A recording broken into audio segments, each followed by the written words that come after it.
എല്ലാവർക്കും നമസ്കാരം. ഇന്ന് നാരായണീയം 44-ാം ദശകത്തിലെ 7-ാമത്തെ ശ്ലോകത്തെക്കുറിച്ച് ചിന്തിക്കാം.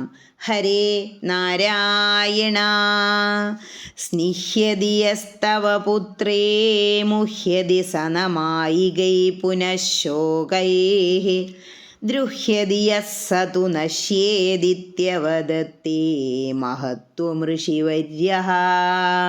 ഇനി ഈ ശ്ലോകത്തിലെ ഓരോ വാക്കുകളുടെയും അർത്ഥത്തെക്കുറിച്ച് ചിന്തിക്കാം.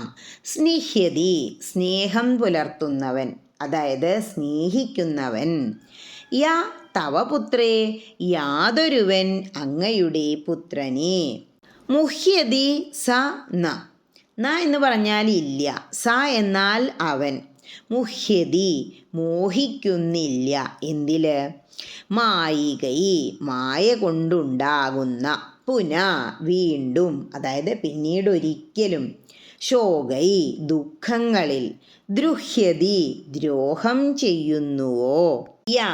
യാതൊരുവൻ. സതു നശ്യേത്, അവനാകട്ടെ നശിച്ചു പോകും. ഇതിതേ മഹത്വം, ഇങ്ങനെ അങ്ങയുടെ മഹത്വത്തെ ഋഷിവര്യ അവദത്ത്, ഋഷിവര്യനായ ഗർഗമുനി പറഞ്ഞു.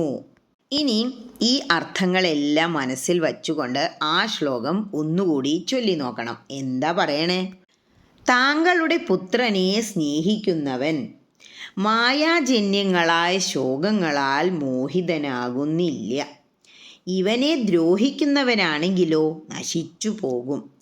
ഇങ്ങനെ മുനിശ്രേഷ്ഠനായ ഗർഗമുനി അങ്ങയുടെ മാഹാത്മ്യത്തെക്കുറിച്ച് വിവരിച്ചു. അതായത് ആർക്കാണോ ഭഗവാനോട് ഇത്തിരിയെങ്കിലും സ്നേഹം തോന്നുന്നത്, അദ്ദേഹം പിന്നീട് യാതൊരുവിധ മായയിലും മുങ്ങുന്നില്ല, അതിനോടനുബന്ധിച്ചുള്ള വിഷമങ്ങൾ അനുഭവിക്കുന്നും ഇല്ല. നേരെ മറിച്ച് ഭഗവാനെ ദ്രോഹിക്കാൻ ശ്രമിക്കുന്നവർ എല്ലാ കാലത്തും ദുരിതം അനുഭവിക്കുന്നു. അങ്ങനെ അവർ നശിച്ചു പോകുന്നു. ഹരേ കൃഷ്ണ.